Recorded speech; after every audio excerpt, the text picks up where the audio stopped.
RMC, Roten sans flamme. Quand vous reproduisez les mêmes erreurs depuis 4 matchs, c'est pas que la réussite. Donc tout le monde va devoir assumer. Moi, je vais assumer le premier, puisque c'est moi qui suis responsable, c'est moi qui fais l'équipe. Donc forcément, le premier responsable, c'est moi. Et je vais assumer mes responsabilités. Mais je pense qu'il y a aussi beaucoup de gens qui doivent se remettre en question et assumer les leurs. Vous verrez dans les jours qui viennent. Vous verrez ce que ça veut dire. Le procès de Roten sans flamme. La 4e défaite d'affilée pour les Lillois hier soir à Vigo en Ligue Europa, défaite 2-1. Le premier but encaissé au bout de 35 secondes. Une erreur, encore une pour Alexandro, le défenseur central brésilien. Peut-être la défaite de trop pour Bruno Genesio. Vous avez raison d'écouter RMC parce que c'est là que ça se passe et qu'il y a les infos RMC Sport grâce à Fabrice Hawkins. Salut Fabrice. Salut les gars. Salut Fabrice. Information importante. Qu'est-ce qu'il va nous dire ? Bruno Genesio a donné sa démission à la direction du LOSC hier soir, après le match. Oui, effectivement, on l'a entendu dans le générique. Bruno Genesio, il a dit vouloir assumer ses responsabilités. Il expliquait hier en conférence de presse qu'on allait voir dans les prochains jours ce que ça voulait dire. Eh bien, on a enquêté forcément et il nous a pas fallu beaucoup de temps pour avoir cette info. Aujourd'hui, elle est tombée. Information RMC Sport, tu le disais. Bruno Genesio a demandé à partir. Il a demandé à partir à Olivier Létang, son président, qui a refusé cette demande dans la foulée du match et de la défaite contre le Celta. Alors l'entraîneur Bruno Genesio ne se sent pas bien, ça c'est un secret de Polichinelle, il y a une forme de malaise qu'il a communiqué à ses dirigeants, qu'il laisse aussi transparaître ces dernières semaines. Il y a un point de crispation, un parmi tant d'autres, mais celui-là est important, c'est le mercato, avec des divergences de vision entre lui et Olivier Létang. Le président a toujours le dernier mot, et avec les blessures, Bruno Genesio aimerait bien plus de renforts qui ne viennent pas pour le moment, et donc il est désabusé et il était prêt, c'est vrai, après cette 4e défaite depuis le début de l'année, 4e défaite pour le LOSC, il était prêt à démissionner, lui à qui il ne reste que 5 mois de contrat. Olivier Létang l'a retenu, on va voir comment ça va se passer dans les prochains jours, dans les prochaines semaines, mais le président du LOSC s'active par ailleurs pour renforcer l'équipe. Comment vous réagissez ? Allons-y sur ce procès, parce que ça donne de la force en plus au procès qu'on voulait mettre en place. Bruno Genesio devait et sera défendu par Jean-Michel Larquet et Jean-Pierre Papin. Toi, tu voulais l'attaquer, Jérôme. Est-ce que ça te conforte dans ta position alors ? En fait, je vais attaquer Bruno, pas par rapport aux résultats, et c'est sûr que c'est plus compliqué en ce moment. C'est 4e défaite de suite, toutes compétitions confondues, l'élimination en Coupe de France, en championnat, 2 défaites de suite qui font un peu tâche. En effet, dans la lutte pour le podium, parce que c'est l'objectif du LOSC, même s'ils ne sont pas totalement largués. Et en Europa League, ils étaient très bien au d'un moment, et là, ils se retrouvent en difficulté, où il va falloir gagner le dernier match s'ils veulent arracher le barrage. C'est la vérité, elle est là. Donc forcément, c'est qu'il y a des difficultés. Moi, ce que je reproche à Bruno Genesio, comme ce que je reprochais à Francaise, c'est que, un peu le même scénario. Oui, mais en fait, c'est... Non, mais Jean-Michel... C'est pas la même équipe, mais c'est des entraîneurs qui baissent les bras. Jean-Michel, moi et Jean-Pierre, vous pouvez le défendre, il n'y a pas de souci. Moi, je trouve qu'il est indéfendable dans son discours. Dire, si tu veux te barrer, déjà, tu dis à ton entraîneur, écoute, je pose ma dème, mais je me casse. À ton président, je pose ma dème, je me casse. Et là, il n'y a pas de problème. Ça veut dire qu'il y a vraiment un ras-le-bol et qu'en effet, il ne comprend pas la gestion du club, le recrutement ou tout ce que tu veux, où les joueurs, son discours ne passe plus. Et ça, c'est un constat que Jérôme Roten ou Jean-Michel Larquet ou Jean-Pierre Papin, on ne peut pas dire parce qu'on n'est pas au quotidien avec eux. Moi, ce que je constate, juste, c'est que dans son discours, et ce n'est pas le premier match, après les matchs, c'est souvent des plaintes des arbitres, des plaintes des joueurs, des plaintes des blessures, des plaintes de ceci et de cela, et que même lui, il dit on doit assumer et je dois assumer, assume Bruno. Ça fait, quand tu gagnes, c'est plus facile. Pour le coup, c'est ce qu'il a fait hier. Quand tu gagnes, il assume, il donne la démission.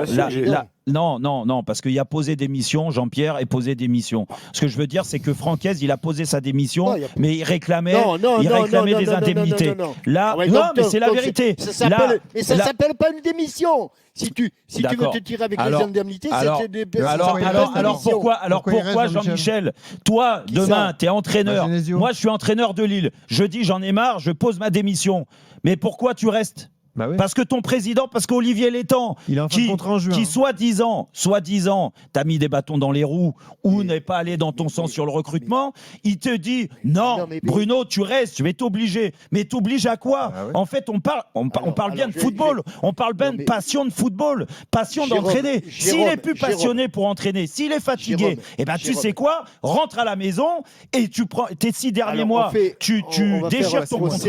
Hein, même pas 6 mois, on va faire un procès. Non, mais je comprends pas. Comment vous pouvez défendre ça? Non, mais quand tu poses ta démission sur un contrat à temps, d'accord?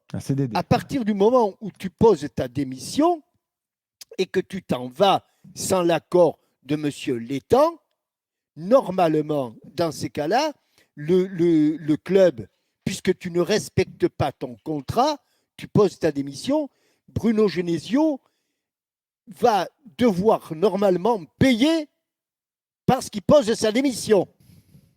C'est ça que tu ne comprends pas. Alors que Francaise, c'était exactement le contraire. Il disait, si je suis le problème, je m'en vais. Je m'en vais à une condition, c'est que vous me payez les mois qui me restent à entraîner. C'est tout à fait le contraire. On est à l'opposé. Donc, comparer les deux situations me semble incroyable. Mais est-ce que tu comprends cette décision de la part de Genesio? Comment? Je comprends qu'à un moment donné, il faut qu'on attende un tout petit peu. Et Fabulous, il est sur le coup.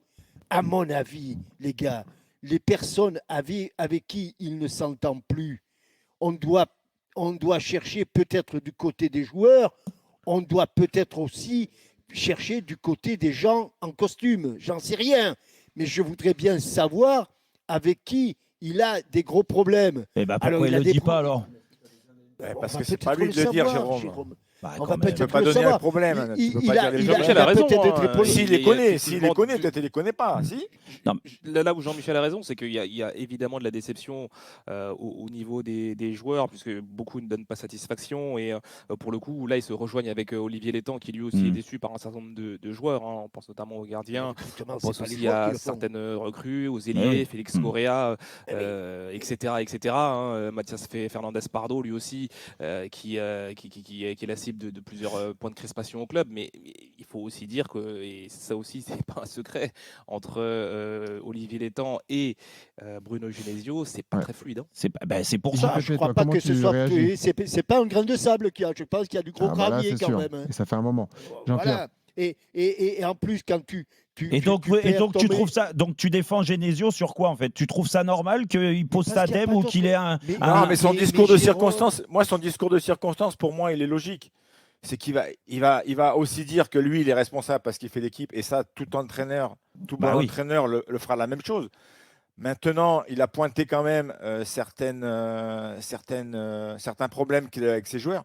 Parce que moi, je suis désolé, mais dans les 5 derniers matchs, quand tu as 3 cartons rouges dans les 10 premières minutes et que tu prends 2 buts en 1 minute, tu ne peux pas trop gagner. Donc, lui, il doit assumer.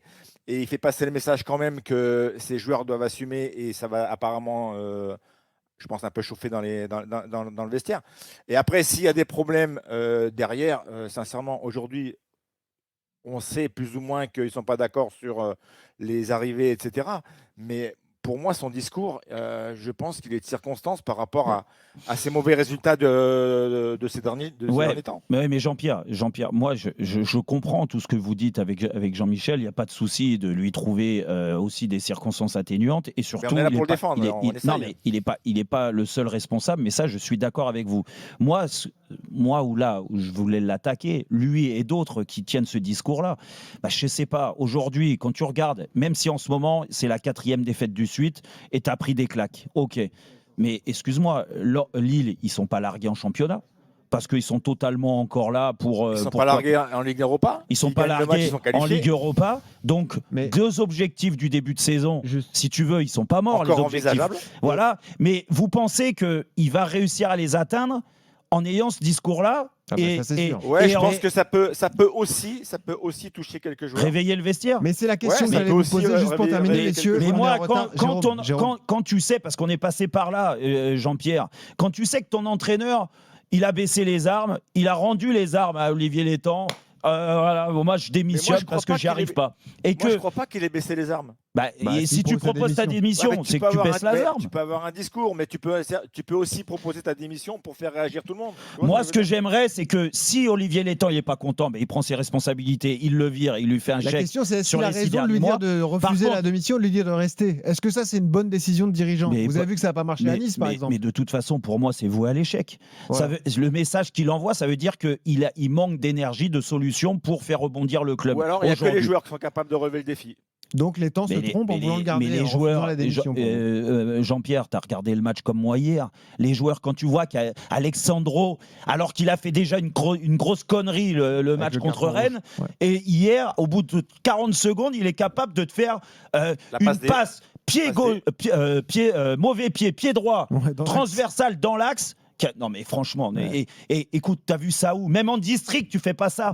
T'as envie de le. Non, peut-être qu'en district. Mais le problème, c'est qu'en district, le mec il te fait ça, tu le fais plus jouer derrière. Bon, si en district tu pardonnes. Et après, non, mais ça, je suis d'accord, Jérôme. C'est pas faux. Est-ce que là, il a bien dit, Bruno, il a bien dit, il a pris ses responsabilités, il a dit maintenant, moi, je vais assumer. Mais il y en a qui doivent assumer sur le terrain aussi. On est d'accord. Et ça, maintenant, on va voir sur le prochain match. Maintenant que Olivier Létang a refusé.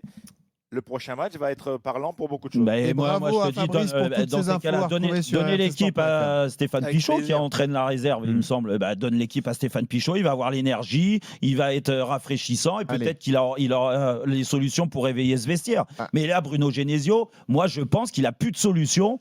Quand tu entends son discours, c'est comme Franquès, c'est pareil. Même discours, c'est terrible pour un joueur, c'est terrible d'avoir un entraîneur comme ça qui tient ce discours-là. Vous avez toutes les infos sur rmcsport.fr. Merci Fabrice Hawkins.